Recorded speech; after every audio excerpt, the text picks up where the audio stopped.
עובדת בצומת ספרים, תמיד כשאני ממליצה על ספר חושבים שאני מגזימה עם ההמלצות שלי רק כי אני חייבת וכי אני עובדת פה. אז פתחתי פינה חדשה שבה בכל סרטון אני אמליץ על ספר אחר. הספר הראשון שאני אמליץ עליו הוא בעצם דואט רומנטי של סופרת ישראלית. הספר הראשון בדואט הוא שחקנית חיזוק, והספר השני הוא משחק מכריע, והם חייבים להיקרא ביחד אחד אחרי השני.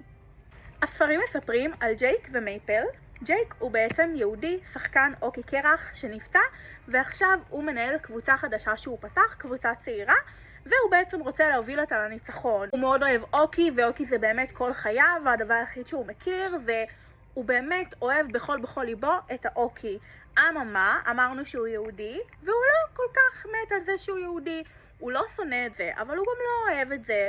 מייפל היא בעצם הבחורה הראשית כאן, היא הבת זוג של וויל אריס, שוויל אריס הוא אחד השחקנים בקבוצה החדשה שג'ייק פתח, ובואו נגיד, היא לא בזוגיות הכי טובה ומקסימה ומדהימה שיש. בעצם הרומן הוא רומן אסור במקום העבודה, בוס ועובדת.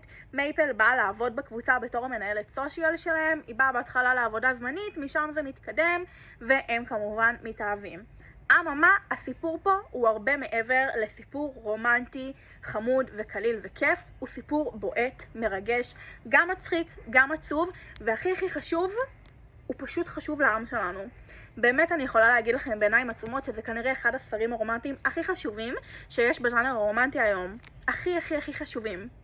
בתוך הספר יש לנו את ג'ייק שהוא, כמו שאמרנו, יהודי, שלא מת על זה שהוא יהודי, הוא לא מחפש את זה, הוא לא פוגש את זה ביום יום, והספר מדבר המון על האנטישמיות גם בעולם, גם בישראל.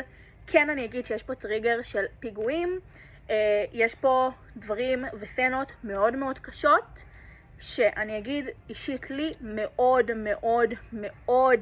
היו עצובות, מאוד קשות, אך עם זאת היו כתובות בצורה פשוט נהדרת, ממש ממחישה את מה שקורה בחיים, את הפחד, את החרדה, את הפאניקה, גם הפיגועים שקורים בחול, גם הפיגועים שכמובן קורים בארץ. ספר באמת מדהים, מקסים. אני אישית יכולה להגיד לכם שאפילו לפני שסיימתי את הספר השני, שהייתי באמצע שלו, קרתה סצנה נורא ספציפית ולא יכולתי להחזיק את עצמי.